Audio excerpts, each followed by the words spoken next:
Okay, let's start. All right. Hello, all. My name is Bidviv, and I'm one of the members of Fooditude. First, I'd like to thank all of you for joining us today for one of our many Fooditude presentations. And before we start, I'd like to talk a little bit about our initiative, Fooditude. Fooditude is a holistic health lines project under the Youth Brigade initiative. With diseases like obesity and diabetes on the rise in our country, effectively becoming a pandemic, we must promote awareness of how we as a community can overcome this obstacle. And so this initiative was formed by a group of dedicated individuals for the sole purpose of making our community more aware of how important it is to ensure your diet and lifestyle is infused with healthy and succulent greens and hearty grains. We do this by posting information on social media and our monthly food presentations, as well as our food blog on our website. And lastly, for anyone who finds this topic particularly interesting, we would ask that you get in contact with us to join our team and help spread good eating habits. We're always on the lookout for more volunteers that could help us spread this good message. And just as a disclaimer, I'd like to mention that we're just presenting this information based on our research, and we are not professionals in these fields. Now I'd like to introduce our speaker for today, who is Riya, who's speaking about food allergies.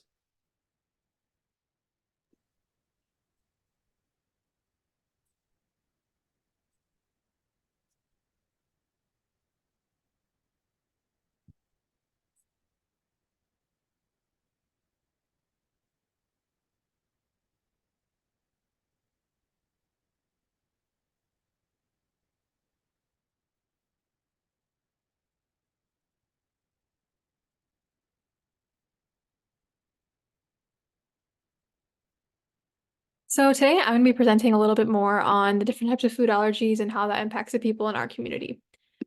So what is a food allergy? So a food allergy occurs when the body's defense system overreacts after coming into contact with a certain external stimulus and therefore sends out chemicals to fight it. And these chemicals therefore result in the symptoms that you commonly see during an asthma or during an allergy attack, which includes rashes, difficulty breathing, or things like that matter. This is a quick diagram on how like the chemical way that allergies are created in a person and then how that creates an allergic reaction. So in an attempt to protect the body, the immune system starts a chain reaction that prompts some of the body's cells to release histamine and other chemicals into the bloodstream.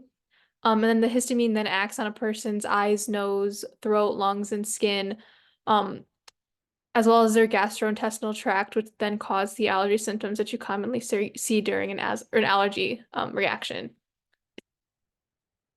So some of the four most common food allergy symptoms include itchiness in the mouth, swelling, shortness of breath, and rashes. There are a lot more other symptoms, but these are the most common ones that you'll see when a person does have an allergic reaction.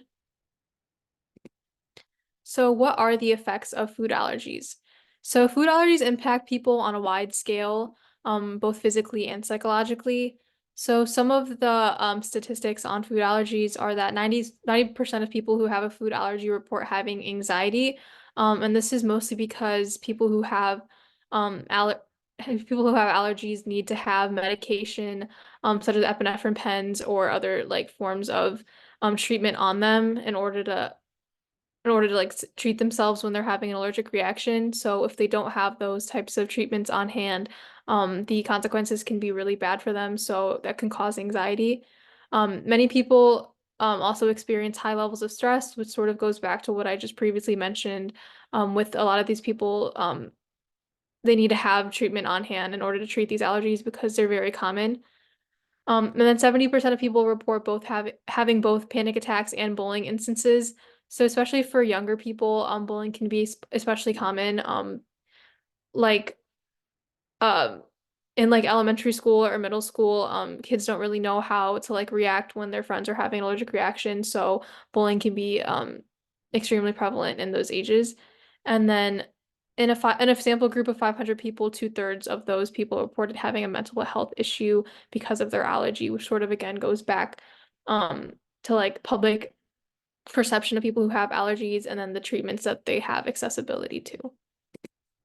So what are the common allergies that we see in our society? So pollen is one of the most common allergies with over 25 million Americans being affected, and this number, when you compare it to the world, is obviously is significantly larger.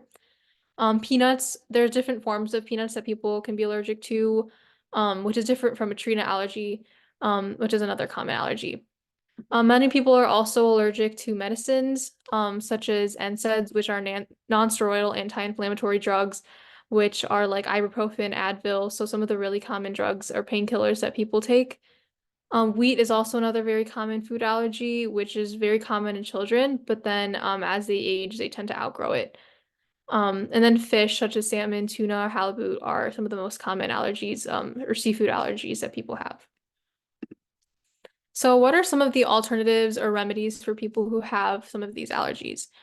So if you're allergic to eggs, wheat, dairy milk, soy, or seafood, which again are some of the very common allergies that people can have, flaxseed, gluten-free items, almonds or coconut milks, coconut aminos, and pea or soy protein foods are very good alternate food swaps for people who have those very common allergies. There's also a lot of natural remedies to alleviate the pain or impact of these allergy attacks and reduce the severity of these symptoms. So vitamin D is a very easily accessible natural remedy because vitamin D deficiency has been linked to allergies such as nasal congestion, allergic asthma, eczema, or anaphylaxis, which is when you can't breathe because your throat closes up. So this vitamin has a role in regulating immune system cells and then releases chemicals that can reduce allergy symptoms. So nasal irrigation is also another very easy remedy, which is also called a nasal rinse. And it's also often used by people who have allergies with respiratory symptoms. So it's an easy at-home remedy, which involves using sterile salt water just to clear the nasal passageways, making it easier to breathe. And then omega-3 fatty acids, they're essential fats. These are fats that your body needs, but they can't make them itself, so you need to get them from your diet. So foods that are rich in omega-3 fatty acids include fish, walnuts, vegetable oil, flax seeds, and leafy vegetables. And then exercise, which is something anyone can do. It's not very like hard. You can just go on a run or anything which counts as exercise. So regular exercise is one of the most effective ways to decrease allergic reactions, including respiratory allergies. Although it isn't 100% sure why, but it does help. So in moderation, exercise isn't harmful to people who have allergies and actually offers many health benefits. So what are some of the populations that are most affected by allergies across the world? So there are many different groups of people who have different reactions to different types of food allergies based on their geographical location. So what is the most common? Wheat is the most common food allergy in Thailand, Japan, and South Korea. So sort of Eastern Asia. And the US, Germany, Italy, and Norway had 22% of all people having some sort of allergy, which just goes to show how common allergies are, and then the increased awareness that should be paired along with it. And then the lowest allergy rates were in Iceland and Spain, and also the France and the UK at 14 and 11%. So what are some awareness initiatives that are currently in place to help raise awareness on food allergies? There are plenty of organizations who've decided to take on this role. So FAIR, which stands for the Food Allergy and Research Education, they host summits annually to help people attending spread allergy awareness. They also have a youth board where teens are actively involved in spreading awareness and then provide plentiful resources to their users on how best to treat food allergies. There's also the ACAAI, which is the American College of Allergy, Asthma, and Immunology. So their mission is to further the scientific knowledge on what is already known about allergies through education and training, and also through their online platforms, which anyone can have easy access to. And there's also the WAO, which is the World Allergy Association organization. They sponsor scientific presentations in developing areas throughout the world and jointly sponsor postgraduate programs on allergy and clinical immunology, which furthers education, and also provide programs and lectures in over 100 countries, which just goes to show how far of a reach that they have on food allergies. So what are the common misconceptions about food allergies? So one of the biggest food allergy misconceptions is that food intolerance does not equal food allergies. So eating a food you are intolerant to can leaving you feel really miserable and not feeling well. However, if you have an actual food allergy, your body's reaction to this food could be life-threatening. Food intolerance symptoms include gas, bloating, diarrhea, constipation, and nausea. However, the symptoms of having a food allergy include hives, swelling, anaphylaxis, and dizziness, which are much more fatal reactions. And then another misconception is that flowers mainly cause pollen allergies. While flowers do have pollen, it's not easily spread by the wind. Flower pollen is a lot bigger and heavier, which make it less likely to be spread around through the wind. So the main allergy offenders are actually tree, grass, and weed pollens because they're fine and powdery and much more easily able to be spread around. Another misconception is that wheezing is indicative of asthma. While wheezing is very common, there's a bunch of other symptoms that you have to look out for when you're diagnosing someone with an allergy or with asthma. These symptoms include coughing, especially in the night, with exercise, or when laughing, trouble breathing, and then a tight feeling in the chest. So all these three things in um, cohesion with wheezing would be indicative of asthma, not just wheezing alone. Kids growing out of asthma is also a very big misconception. Asthma is a lifelong disease and should be taken seriously, even with flare-ups decreasing. So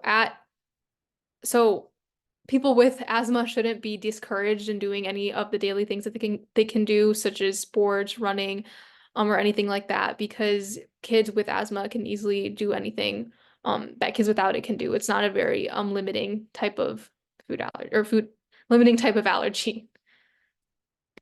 And yeah, that's it for my presentation.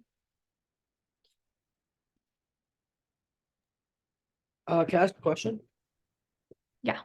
So you mentioned earlier that kids can grow out of an allergy. Is it possible that when you get older, you could gain an allergy? Yeah. So when I mentioned that like you can't grow out of asthma, it's more like kids are some of the most like it's a very common age group for people to have asthma. Like the people with asthma, they develop it when they're young. It's not like you can't develop it when you're older. It's just like the point is that you can't grow out of asthma. It doesn't, you can develop at any point in age. It's just you can't really get rid of it. It's a lifelong disease. Got it.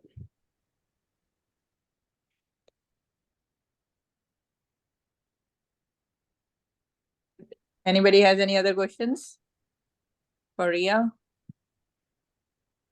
Yes, I do have a quick question. Mhm. So as you mentioned about like different chemicals, like in terms of nowadays, like with biotech and like technology, are there any like new ways food is being made to help people with with allergies? I'm not 100% sure on like food manufacturing and how they're taking steps to decrease allergies. It's more like the body's natural reaction. That's why food allergies are caused.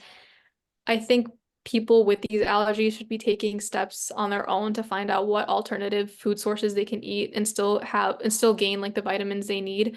It's so I'm not really sure what food companies are doing to like change their food. It's more like people should change, like if they have an allergy, they should go out of their way to make sure that they're receiving food sources that can sort of supplement um like that food allergy. Thank you. Mhm. All right, so no other questions? All right.